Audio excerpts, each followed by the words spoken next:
몇 주간 마가복음을 통해서 살폈던 좋은 교회 행복한 성도를 잠시 멈추고 함께 가는 목회 방향 시리즈의 말씀들을 오늘부터 몇 주간 살펴보려고 합니다. 이 말씀을 나누기에 된 그 출발은 세계로 교회는 하나님의 교회고 또 이 교회가 사역해야 될 목회의 모든 방향은 한 사람의 의중에 의하여 움직이기보다는 하나님의 말씀에 의하여 움직여가는 것이 필요하다 생각하고 있습니다. 동시에 한 사람이 그렇게 생각을 하고 말씀 가운데 그 방향을 정했다면 그것이 성도들 사이에 공감이 이루어지고 함께 마음과 생각들이 정돈된 다음 그 사역이 이루어질 때 그 사역에 하나님께서는 예비하신 은혜를 반드시 공급해 주실 것이다 라고 하는 마음의 확신이 제게 있기 때문에 그랬습니다. 그래서 오늘 이 말씀은 단지 담임 목사가 이런 사역을 하겠다라는 설명하는 말씀이 아니라 우리에게 주시는 하나님의 말씀과 마음이 무엇인지, 정말 이곳에 세계로 교회를 처음 태동하게 하셨던 우리 하나님께서 어떤 마음과 목적을 가지고 지금 우리에게 이런 사역의 방향들을 정돈해봐라 말씀하시는지에 대하여 귀와 마음을 열고 주의 마음을 말씀 속에 받아들이는 복된 시간이 되기를 간절히 주의 이름으로 축복합니다. 그래서 오늘 이 말씀을 시작해서 몇 주간 함께 가는 목회 방향 시리즈, 함께 가는 목회 방향입니다. 함께, 주님과 함께, 저와 함께, 우리 성도님들과 함께 교회가 이제는 한 방향 정렬이 잘 돼서 하나님이 원하시는 뜻들을 힘있게 감당하는 그런 놀라운 교회로 아름답게 도약할 수 있는 토대가 만들어지기를 간절히 주의 이름으로 축원합니다. 성경에 보면 늘 아브라함은 복의 근원으로 우리에게 소개되어져 있고 그 아브라함의 믿음을 항상 우리는 갈망합니다. 그리고 그 아브라함처럼 우리에게도 하나님께서 약속하신 그 복들이 가득하기를 소망하는 마음들을 담아 성경을 많이 보지요. 그리고 그 아브라함의 스토리가 출발되어진 창세기 12장을 늘 우리는 읽고 설교하면서 아브라함에게 주어진 말로 다 할 수 없는 그 은혜와 복이 내게 임하기를 소망해 봅니다. 그래서 아브라함을 부르셨던 창세기 12장 1절과 2절 말씀에도 보면 하나님은 분명히 이렇게 말씀하십니다. 하나님이 아브라함에게 나타나셔서 너의 고향 친척과 아버지의 집을 떠나 내가 내게 보여줄 땅으로 가라. 그러면 내가 너로 큰 민족을 이루고 내게 복을 주어 내 이름을 창대하게 하리니 너는 복이 될 것이다 라고 하는 그 말씀을 기억하고 믿음으로 우리가 하나님 앞에 반응하면 하나님이 창대하게 해주신대, 무언가 놀라운 복을 주신대, 그런 마음을 사모하며 아브라함의 이 콜링, 부름을 이야기하는 창세기 12장을 자주 인용하고 자주 묵상합니다. 그러나 아브라함의 언약, 아브라함의 부름은 창세기 12장 한 번으로 끝나지 않습니다. 창세기 12장에서 아브라함을 불러주셨던 그 하나님께서 오늘 본문 창세기 15장의 솔개 언약으로 명명되어지는 이 언약을 통하여 다시 한번 아브라함에게 나타나셔서 그의 언약을 보여주셨고, 창세기 17장에는 횃불 언약이라고 보통 이야기되어지는 그 사건을 통해 다시 한번 하나님께서 약속하신 그 내용들을 아브라함과 약속해 주시는 본문을 우리가 성경을 통해서 보게 되어집니다. 저는 이 모든 장면들을 대할 때마다 12장에서 15장에서 17장에서 하나님이 세밀하게 시마다 때마다 아브라함을 찾아오셔서 약속해 주셨던 이 내용 속에 아주 중요한 한 가지를 발견하게 됩니다. 그게 뭔 줄 아십니까? 하나님은 떠나라, 믿어라, 뭘 해라 라고 명령하시고 그의 자녀들을 내버려 두지 않으신다는 겁니다. 아브라함을 12장에서 말씀하실 때처럼 내가 정말 고향의 집과 아버지의 집을 떠나면 내가 너에게 약속한 땅을 줄 것이다 라고 말씀하시고 이후부터 아브라함을 하나 둘씩 다 살피고 계셨던 거예요. 그리고 필요할 때마다 하나님이 나타나셔서 다시 그 언약을 확증해 주셨던 그 모습, 무심코 던진 한마디에 너희는 믿음으로 반응해야 돼가 아니라 믿음으로 반응할 수 있도록 순간순간 자녀들을 살피시고 상황에 맞게끔 필요한 것들을 공급하시고 그 자녀가 하나님의 약속으로부터 이탈되지 않도록 바운더리를 쳐놓고 보호하실 것은 보호하시고 공급하실 것은 공급하시는 놀라운 은혜를 우리에게 보여주고 있다는 것입니다. 그러기에 오늘 함께 가는 목회 방향 시리즈를 시작하면서 하나님이 우리가 놓쳤던 그 약속, 우리가 생각하지 못했던 그 시간들, 그 사역들 다 정돈하게 하시며 정말 무엇보다도 하나님이 우리 교회를, 우리 공동체를, 우리 성도들을 세밀하게 살펴주시는 그 손길들을 말씀 가운데서 체험하시는 은혜가 우리 모든 성도님들 가운데 가득하시기를 간절히 주의 이름으로 소망해 봅니다. 오늘의 본문의 배경은 그래서 이렇습니다. 창세기 14장에 아브라함의 조카 롯이 시랄 왕을 비롯한 연합국 4개국 연합국에게 전쟁 가운데 패배하여 포로가 되어집니다. 이 소식을 접한 아브라함이 318명의 군사를 이끌고 시랄 왕과 4개국 연합군과 전투하여 승리하여 조카 롯을 구출하고 빼앗겼던 모든 재산을 다시 돌려받는 사건이 창세기 14장에 나옵니다. 그리고 돌아오는 길에 멜기세덱을 만나서 자기가 얻은 그 소산의 10의 1을 11조를 드리는 사건, 그것이 창세기 14장에 등장합니다. 그리고 난 다음에 오늘 본문 15장 1절에 보면 이렇게 기록을 하죠. 이후에 여호와의 말씀이 환상 중에 아브라함에게 임했다, 그렇게 얘기합니다. 그러니까 이유라고 하는 건 14장에 연합군과의 전쟁에서 승리하고 조카 롯을 구출하고 그 다음에 여러 가지 재물들을 다 돌려받고 거기에 하나님의 것으로 인정하는 10의 1을 드리는 이 모든 사건이 끝난 이후에 여호와의 말씀이 환상 중에 아브라함에게 임했어요. 그러면서 뭐라고 얘기합니까? 하나님이 아브라함아, 두려워하지 말라. 나는 내 방패요 너의 지극히 큰 상급이다. 그렇게 말씀합니다. 승리했습니다. 하나님의 것을 하나님의 것이라고 구분했습니다. 모든 상황이 다 원만하고 좋게 흘러가는 그 상황 속에 하나님은 아브라함에게 뭐라고 말씀하신다고요? 두려워하지 말라라고 얘기해요. 그 얘기는 아브라함이 지금 어떤 상태라는 거예요? 두려운 상태라는 거예요. 하나님께서 아브라함을 면밀하게 계속 관찰해 오시면서 지금 아브라함이 두려워하고 있구나. 자, 내가 나타나서 이제 아브라함을 좀 용기 있게 해줘야겠다. 그렇게 말씀하시며 두려워 말라. 나는 내 방패요 너의 지극히 큰 상급이라 말씀하고 있는 것을 성경이 증거합니다. 그런데 저는 이 본문의 말씀이 이해가 되지 않습니다. 특별히 두 가지 이유에서 이해가 되지 않는데, 첫 번째는 아브라함이 패배한 것도 아닌데 왜 두려워하고 있었을까? 이미 승리했지 않습니까? 그리고 하나님께 드려야 될 것도 다 드렸습니다. 그럼에도 불구하고 어찌하여 아브라함은 두려워하고 있는가에 대한 이해가 잘 되지 않고, 두 번째는 왜 하나님이 이 타이밍에 나타나셔서 아브라함에게 두려워하지 말라. 나는 너의 방패가 될 것이고 지극히 큰 상급이 될 것이다. 그렇게 이야기하고 있냐는 거예요. 창세기 12장에서 이미 아브라함을 부르시며 아브라함과 약속을 맺어주시고 난 다음에 오늘 본문 창세기 15장에 이르기까지 그 기간이 10년입니다. 10년의 기간이 흐른 동안 하나님은 아브라함에게 나타나서 두려워하지 말라고 말씀하신 적이 없어요. 그 10년의 기간 동안 어떤 의미에선 더 많은 위기가 애굽에서 있었고 그 시마다 때마다 아브라함 가운데 여러 가지 고민스러운 부분들이 있었음에도 불구하고 두려워하지 말라고 말씀하신 적은 없었습니다. 그럼에도 불구하고 왜 하필 이 타이밍에 지금 하나님은 나타나셔서 그걸 말씀하고 계실까? 곰곰이 생각 가운데 제 마음에 이런 생각이 들었습니다. 어쩌면 이것은 우리 모두의 모습이 아니겠는가? 어떤 모습일까요? 사람은 승리하든 패배하든 현실 앞에 두려움을 가지고 있습니다.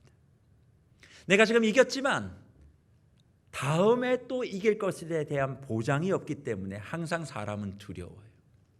내가 무언가를 가졌지만 다음에 또 그것을 가질 수 있다라는 보장이 없기에 매일의 현실의 시간과 현재의 상황은 늘 사람 자체를 두려워하게 만든다는 겁니다. 오늘 예배에 나와 있는 온라인으로 참여하시고 또 실시간 채팅 가운데 그 믿음과 은혜를 나누고 계시는 우리 성도님들 한번 대답해 보십시오. 지금 이렇게 온라인에 예배를 참여하고 예배 가운데 말씀에 귀를 기울이며 찬양하며 하나님이 함께 하실 것을 믿지만 지금 당장 내 눈에 보이는 그 현재의 문제, 현재의 상황이 나를 두렵게 만들고 있지는 않으십니까? 하나님의 이름을 부르고 예배하고 말씀을 듣는 이 어느 한켠엔 여전히 내가 지금 풀지 못하고 있는 그 문제 때문에 답답해하고 아파하시는 성도님들이 저는 있을 것이라고 생각합니다. 이게 우리의 현재이고 우리의 현실입니다. 믿는다라고 이야기하지만 우리 모두가 다 가지고 있는 영혼의 연약함의 민낯이라고 생각합니다. 그런데 이런 현실의 문제와 현재의 문제에 함몰되어 있는 아브라함과 오늘 예배의 상황 가운데서도 하나님의 말씀을 듣고 있으나 여전히 내 문제에 대한 답답함을 호소하고 있는 주의 권속들에게 하나님은 어떻게 하십니까? 찾아와 주시고 말씀해 주십니다. 찾아와 주시고 말씀해 주십니다. 오늘 이 예배에 참여하고 있는 모든 분들은 찾아와 주시는 그 하나님의 손을 잡으시기를 바랍니다. 찾아오시고 내게 말씀하시며 내 상황 가운데 위로와 용기를 주시는 그 하나님을 만나는 복된 예배가 되기를 간절히 주의 이름으로 축복합니다. 찾아오시고 만나주시고 말씀하신 그 하나님이 아브라함을 향해 오늘 본문에서 무엇을 말씀하십니까? 두려워하지 말라. 놀라지도 말고 내가 너의 하나님이 될 것이다.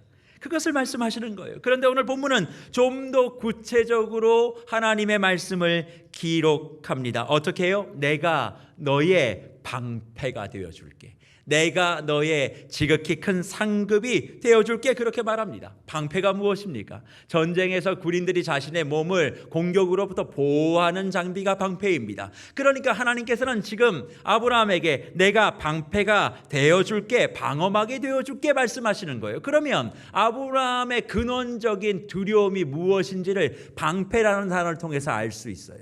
무엇이었을까요? 사실 아브라함은 지금 그 땅에서 객입니다. 자기 땅이 아니에요. 주인은 신하왕을 비롯한 연합군들이 자기의 땅을 가지고 있는 겁니다. 거기에 지금 객으로 이방인으로 살아가는데 주인과 전쟁을 해서 이겨버렸어요. 그럼 어떤 일이 벌어질까요? 주인이 다시 정비를 해서 연합해서 이방인이고 객이었던 아브라함을 공격하면 그때 승산이 있을지를 알 수가 없는 거예요. 그들이 다시 나를 어떻게 보복하지 않을까에 대한 두려움이 있었던 거죠. 승리는 했지만 이 승리가 내일의 어려움의 시작이 될 수 있다라고 하는 두려움이 아브라함에게 있었던 겁니다. 그러니까 하나님이 어떻게 해요? 내가 너의 방패가 되어줄게. 그 모든 어려움으로부터 내가 이겨줄게. 너보다 더 강하고 너보다 더 많은 것을 가지고 있는 그들로부터 내가 지켜줄게. 그러니 너 무엇을 더 가지고 무엇을 더 소유하고 무엇을 더 내가 두둑히 가지고 있으면 그들을 이길 수 있다는 생각을 버려. 왜? 내가 지극히 너의 큰 상급까지 되어주니까. 네가 부족하다고 해서 패배하는 거 아니야. 모자라도 가장 큰 상급인 내가 너와 함께하면 너에게는 반드시 승리가 있고 어떤 누군가도 너희를 해하지 못하도록 해주시겠다라고 아브라함에게 약속하고 계시는 것입니다. 그러기에 성도 여러분, 오늘 이 예배에 참여하기 전까지 나의 삶이 패배했다고 해도 괜찮습니다. 승리였다고 해도 괜찮습니다. 내 삶이 지난 일주일간의 삶이 승리든 패배든 그것이 중요한 것이 아니라 더 중요한 건 하나님 한 분만이 내 삶의 유일한 방패막이라고 하는 사실을 분명히 믿고 세상에 그 어떤 것이 부족해서 패배한 것이 아니야. 세상에 그 어떤 것이 내게 있어서 승리한 것이 아니야. 그 세상의 어떤 것의 시선을 정돈하고 하나님만이 내 삶의 최고의 큰 상급입니다. 하나님이 나와 함께 계시면 나는 승리하고 그 하나님이 내게 부족하면 나는 패배합니다. 그런 믿음을 주님 앞에 온전히 고백하시는 저와 성도님들이 되시기를 간절히 주의 이름으로 축복합니다. 하나님은 매일 어려운 고비고비를 넘어가는 저와 여러분들을 지금 찾아와 주시고 예배 가운데 말씀해 주시는 거예요. 사랑하는 아들과 딸, 내가 방패 되어 줄 테니 너무 걱정하지 마. 그것 좀 없다고 힘들지. 근데 내가 가장 큰 상급이 되어줄게. 내가 모든 것을 다 채워줄게. 그러니 다른 것 구하지 말고 나만 보고 나만 믿고 나만 바라고 나를 의지하면 내가 채우고 지켜줄 것을 말씀하고 계시는 것입니다. 그런데 문제는 이런 하나님의 확신과 격려와 또 용기를 붙들어 주시는 말씀을 들은 아브라함의 반응이에요. 사실 우리 성도님들 예배 시간에 지금 그 말씀을 하신다면, 또 그 하신 말씀을 내가 지금 듣고 있다면 우리는 어떻게 반응해야 되겠습니까? 그래요 주님, 내가 주님을 믿습니다. 정말 아멘입니다. 하나님 그렇게 해주십시오. 나의 방패, 나의 지극히 큰 상급, 그 하나님을 찬양합니다. 이렇게 나와야 뭔가 정상적인 것 같은데 아브라함 그렇게 반응하지 않아요. 어떻게 하나님의 이 말씀 앞에 아브라함이 반응합니까? 2절과 3절에 이렇게 말합니다. 아브라함이 이르되 주 여호와여 무엇을 내게 주시려 하나이까? 나는 자식이 없사오니 나의 상속자는 이 다메섹 사람 엘리에셀이니이다. 아브라함이 또 이르되 주께서 내게 씨를 주지 아니하셨으니 내 집에서 길린 자가 내 상속자가 될 것입니다. 그렇게 말합니다. 우리 앞에 있는 2절 말씀 자막 다시 보시죠. 자, 하나님이 나타나셔서 방패가 될 것이다. 지극히 큰 상급이 될 것이다. 그러면 감사합니다. 아멘입니다. 내가 그 하나님을 믿습니다라고 반응해야 할 아브라함의 그 믿음이 어떤 것인지 보십시오. 아브라함이 이렇게 말합니다. 주 여호와여 무엇을 내게 주시려 하나이까? 근데 그 다음 얘기가 이거죠. 나는 자식이 없어요. 이게 뭘 얘기하냐면 이런 이야기입니다. 하나님 지금까지 그렇게 얘기하신 것 잘 들었고요. 근데 그래서 뭘 어떻게 하시겠다는 거예요? 뭐 방패, 뭐 큰 상급, 그래서요? 나에게 뭘 주시려고요? 그 다음에 나는 자식이 없사오니 그 얘기가 무슨 얘기겠습니까? 10년 동안 하나님 약속 믿고 나 있었는데 결국 뭐 방패니 큰 상급이니 말씀은 하셔도 내게 주신 게 뭐 하나라도 있습니까? 내게 자식 한 명 주셨습니까? 10년 동안 약속하셨던 아이 우리 가정에 주셨습니까? 그 얘기를 지금 하고 있는 거예요. 그런 다음에 뭐라고 얘기합니까? 그 다음 나의 상속자는 이 다메섹 사람 엘리에셀입니다. 이 말은 이런 뜻이 되는 거예요. 근데 하나님 괜찮아요. 하나님 걱정하지 마세요. 내가 하나님 그럴 줄 알고 준비했어요. 하나님이 어려우실까 봐 내가 상속자로 엘리에셀을 준비했습니다. 염려하지 마십시오. 그런 이야기를 하는 거죠. 두려움에 처해 있었던 아브라함에게 찾아오셔서 상황을 아시고 용기 주시며 믿음을 북돋아 주셨던 그 하나님을 향해서 아브라함은 자신의 불신, 자신의 불평, 자신의 불만들을 내어놓고 나름 자신이 세워놓은 대책까지도 이야기를 해주고 있다는 사실이에요. 그런데 성도 여러분, 이 2절과 3절에 반응하고 있는 아브라함의 모습 속에 누가 보이십니까? 저는 제가 보입니다. 내 자신의 모습이 보여요. 우리 성도님들의 모습은 아니 보이십니까? 사실 이 말씀을 잘 읽어보면 아브라함이 과연 믿음의 사람인가에 대한 의심이 사실 들기를 합니다. 따뜻하게 찾아온 그 하나님을 향해서 상급은 무슨 상급입니까? 뭐 방패 같은 거 필요 없습니다. 10년 동안 언제나 도와주셨습니까? 하나님 나에게 약속하신 자녀도 주지 않으시고, 근데 괜찮습니다. 저는 어차피 대책이 다 있습니다. 엘리에셀 통해서 하나님의 일을 내가 이룰 테니까 염려하지 마십시오. 그런 이야기를 하고 있다는 거죠. 이걸 그냥 우리의 버전으로 바꾸면 이런 얘기가 될 수 있지 않겠습니까? 예배를 통해 은혜를 받고 기도를 통해 내가 뭔가 하나님을 향한 도전을 받았다라고 이야기하면서도 여전히 하나님이 내 상황 가운데 역사해 주지 못하심을 원망합니다. 여전히 내가 지금 누리지 못하고 응답받지 못하는 것을 따지게 됩니다. 입술로는 하나님의 이름과 그 영화로움을 찬양하고 말씀을 암송하고 늘 믿습니다라고 기도하고 바라지만 내 마음 한켠엔 여전히 하나님을 향한 불편함들이 존재하고 있는 모습 부인하실 수 있으시겠습니까? 그래서 믿음 없는 사람들이 항상 하는 공통적인 행동 하나가 있어요. 하나님을 믿는다라고 하지만, 하나님을 믿는다라고 말은 많이 하지만 하나님을 믿지 않는 자들이 하는 공통적인 모습, 아브라함을 통해서 한 가지 보는데 그게 뭔 줄 아십니까? 나름대로 살 대책을 다 세워놓는 거예요. 하나님이 아니면 안 된다라고 말만 해놓고 뒤에서 살 수 있는 계책들은 다 마련합니다. 하나님이 모든 것을 책임지실 거야 라고 얘기하지만 내가 할 수 있는 제2, 제3의 엘리에셀을 만들어 놓고 하나님 아니어도 이 방법 저 방법으로 빠져나가고 살아갈 수 있는 모든 것들을 다 만드는 것, 이것이 바로 믿음 없는 사람들의 공통된 모습이라는 거예요. 정말 우리 성도님들은 하나님 한 분만을 절대적으로 신뢰하십니까? 정말 하나님은 안 되면 안 된다라는 믿음을 가지고 주님 앞에 말씀과 기도에 전념하고 주님 앞에 집중하고 세상의 방법이 아닌 하나님이 이루어질 것을 바라보시며 지금 그 예배의 자리를 지키고 계십니까? 그런데 이런 아브라함의 불신과 나름대로의 대책을 들으신 하나님의 반응이 저는 또 감동입니다. 이런 말도 안 되는 이야기를 하고 하나님 앞에서 불평하는 그 아브라함을 향해 하나님은 4절과 5절에 이렇게 말씀하십니다. 여호와의 말씀이 그에게 임하여 이르시되 그 사람이 내 상속자가 아니라 내 몸에서 날 자가 내 상속자가 되리라 하시고 그를 이끌고 밖으로 나가 이르시되 하늘을 우러러 무뼈를 셀 수 있나 보라. 또 그에게 이르시되 내 자손이 이와 같으니라 말씀하고 계십니다. 불평, 불만, 불신, 그리고 자기만의 계획을 하나님 앞에 나열하고 있는 그 아브라함을 향해서 하나님은 질책하지 않으세요. 오히려 토닥이십니다. 뭐라고 얼레십니까?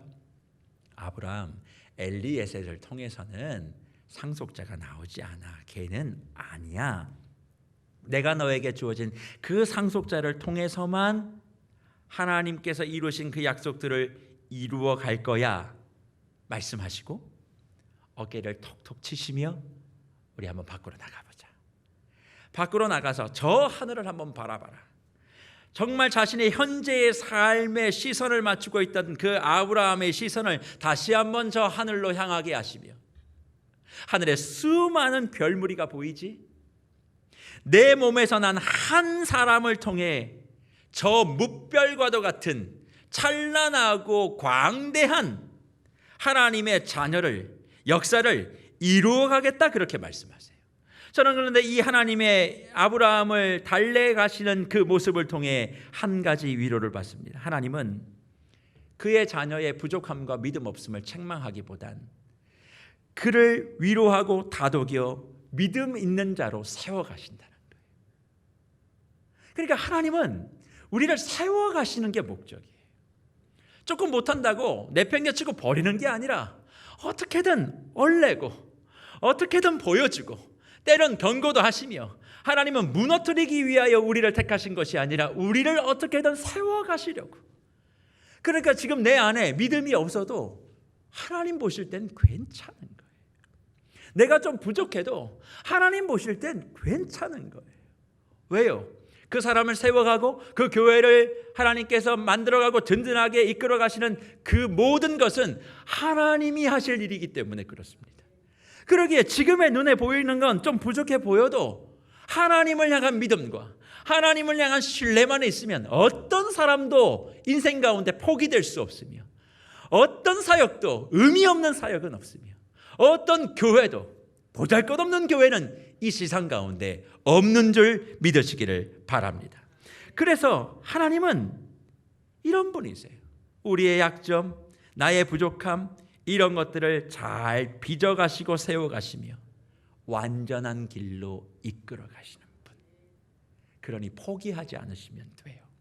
지금 여러 가지 마음속에 불편함이 있고 상황 가운데 이해 안 되는 시간들을 코로나 때문에 경험하고 있다 할지라도 하나님의 살아계심을 믿고 하나님이 절대 나를 포기하지 않으심을 믿고 이것도 뭔가 드라마틱한 하나님의 기적이 이루어지는 과정인 줄 믿고 주님 앞에 그래요 주님 나 지금 좀 어려워요. 나 좀 지금 힘들어요. 나 믿음이 좀 없어요.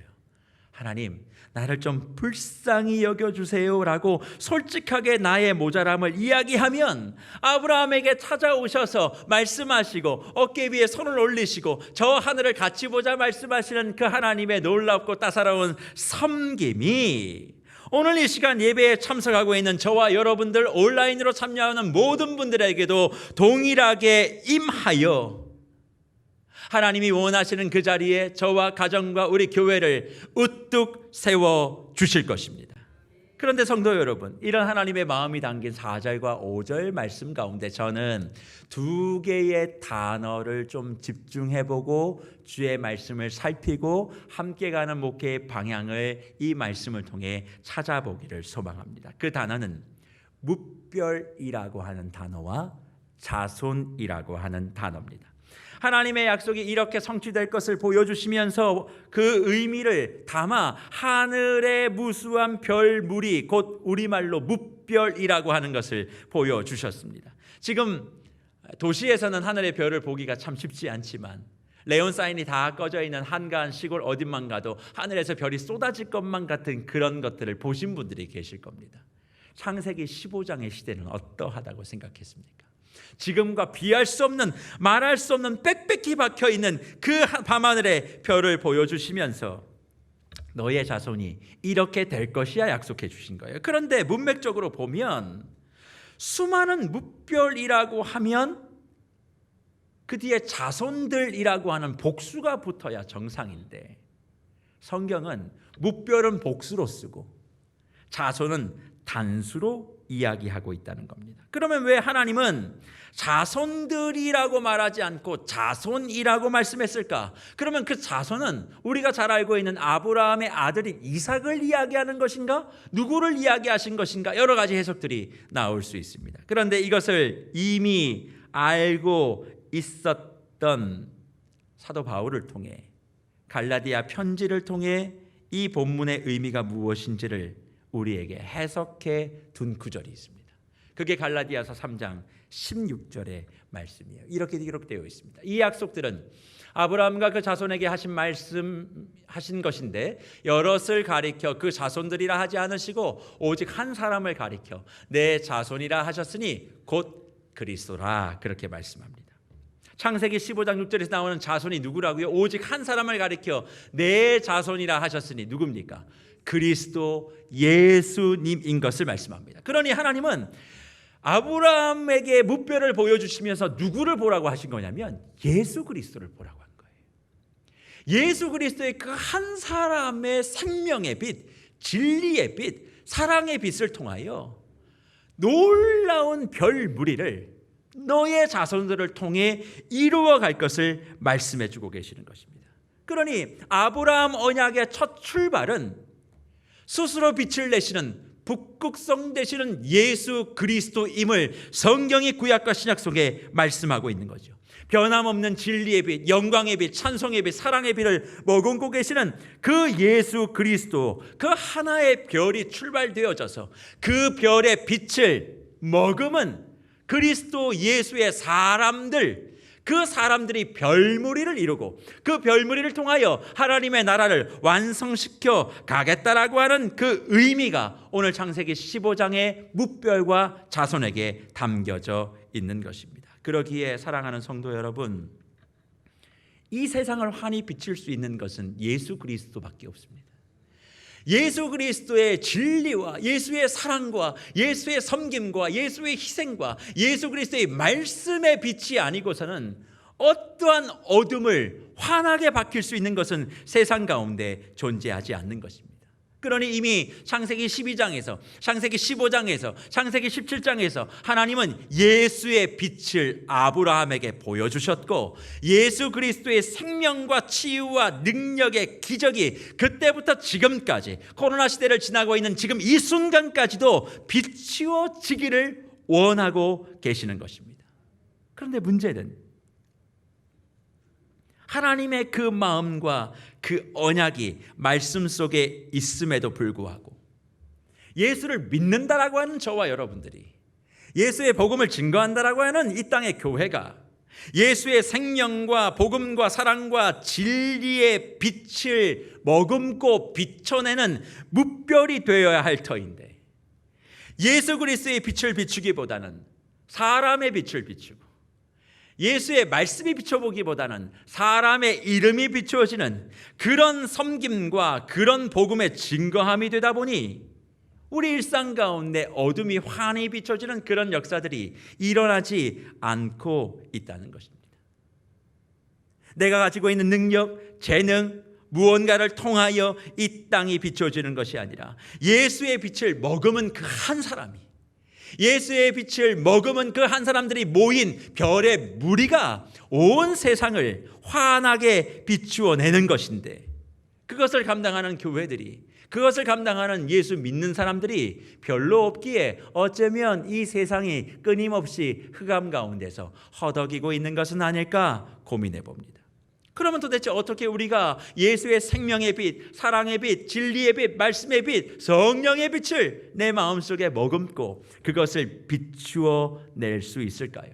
그 해답은 오늘 우리가 읽은 본문 6절과 7절 말씀에 우리에게 기록해 주고 있습니다. 이렇게 기록하죠. 아브라함이 여호와를 믿으니 여호와께서 이를 그의 의로 여기시고 또 그에게 이르시되 나는 이 땅을 내게 주어 소유를 삼게 하려고 너를 갈대아인의 우르에서 이끌어낸 여호와라, 그렇게 말씀해 주고 있습니다. 여기서 우리가 기억해야 될 것은 바로 이거예요. 예수 그리스도의 빛을 머금고 그 빛을 비추는 뭇별의 인생은 믿음으로서만 가능한 겁니다. 믿음으로서만 되는 거예요. 그래서 오늘 자막을 다시 한번 보여주시겠습니까? 6절에 이렇게 얘기합니다. 아브라함이 여호와를 뭐하니? 믿으니 그것을 의로 여겼어요. 그런데 여기에 믿으니가 히브리 말로 아만입니다. 아만. 우리가 자주 쓰는 말 속에 이거와 비슷한 단어가 하나 있어요. 아멘이죠. 아멘. 아멘의 어원이 되는 말이 아만이에요. 그러니까 믿으니, 아브라함이 하나님을 믿었을 때 그 믿음이 우리가 지금 고백하고 있는 아멘이라는 겁니다. 그런데 이 아만의 뜻이 뭐냐? 단지 입술로 내가 당신의 말을 믿습니다의 얘기가 아닙니다. 입술의 고백으로 내가 믿습니다가 아니라 그 말씀대로 내 삶을 정렬하겠습니다. 그 말씀의 방향대로 내 태도와 생각을 바꾸겠습니다. 하나님이 말씀하신 것 가운데 내가 생각한 것이 틀렸다면 하나님이 틀린 것이 아니라 내가 틀려서 내 모든 생각을 정돈하고 하나님의 말씀과 생각대로 내 모든 것을 정리하겠습니다라는 의미가 하만이에요. 그러니까 여기서 믿겠다라고 하는 건 믿습니다, 그렇게 될 줄 믿습니다, 입의 고백이 아니라 이미 그 말씀대로 내 생각과 태도를 바꾸겠다라고 결심하는 거예요. 그러니까 생각 한번 해보십시오. 교회마다 아멘은 많습니다. 그러나 일상에서의 아멘이 없기에 교회가 세상에 빛이 못 되는 것 아니겠습니까? 초기 기독교가 들어왔을 땐 나를 보증하는 것이 나 예수 믿는 사람입니다 라고 하면 온 세상이 그 사람은 신용 있는 사람이라고 인정했지만, 지금 어디 가서 이야기해 보십시오. 당신은 어떻게 믿습니까? 나 예수 믿는 사람입니다. 그러면 그게 신용으로서 작용하고 있습니까? 우리 사회에? 왜 이런 일들이 벌어졌습니까? 교회 안에선 목사의 설교나 어떤 상황 가운데 아멘의 소리는 점점 더 커가지만 내 일상의 삶의 아멘이 안 이루어지는 거예요. 하나님의 말씀대로 내가 믿는다면, 아멘한다면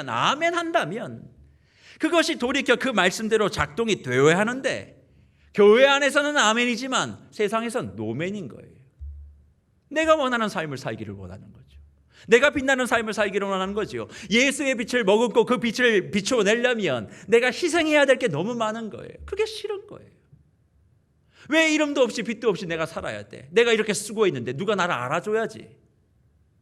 그렇게 살다 보니 예수 믿는 사람들을 통하여 이 땅에 묵별을 이루기를 원하시는 그 하나님의 뜻이 이루어지지를 못하는 거죠.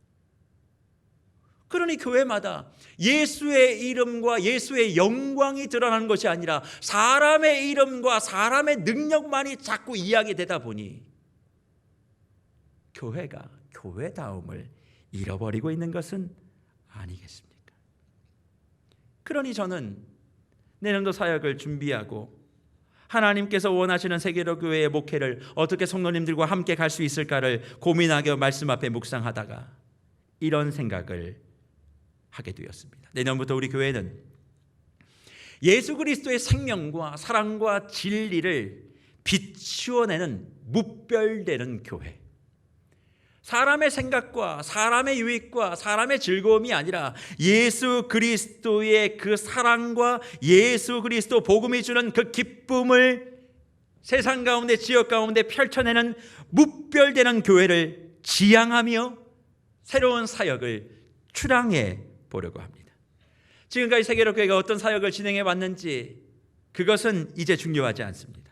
앞으로 하나님이 어떻게 우리 교회를 이 무별을 만드셔서 지역 가운데 사용하실 것인가, 거기에 모든 사역을 집중해 보려고 합니다. 그러면 이를 위해서 우리가 해야 될 것은 무엇이겠습니까?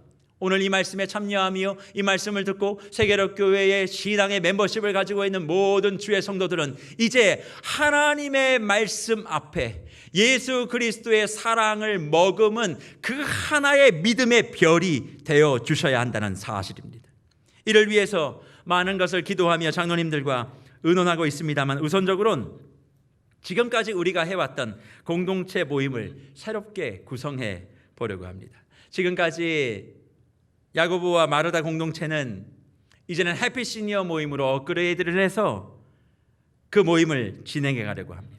지금까지 교회를 위하여 애쓰시고 헌신을 다하셨던 그 모든 것들에 대하여 교회는 전심으로 축복의 마음을 담아 우리 어른들을 잘 모시고 어른들이 행복할 수 있도록 온 마음과 정성을 다해 그 어른들을 보필하고 섬기는 사역들을 진행하려고 합니다.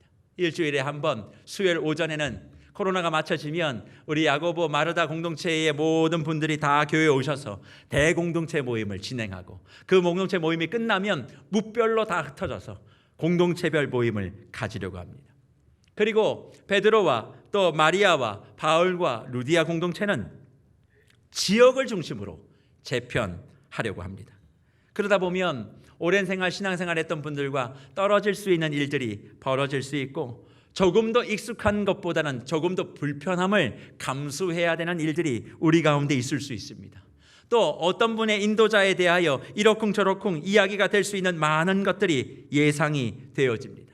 무언가 그 목양 편성도가 오픈되어지고 나면 이제 장로님들께 또 교구 목사님들께 그리고 담임 목사에게 이건 이렇게 해야 된다, 저건 저렇게 해야 된다, 이런저런 말씀들이 분명히 있을 것이라 생각합니다. 그러나 성도 여러분,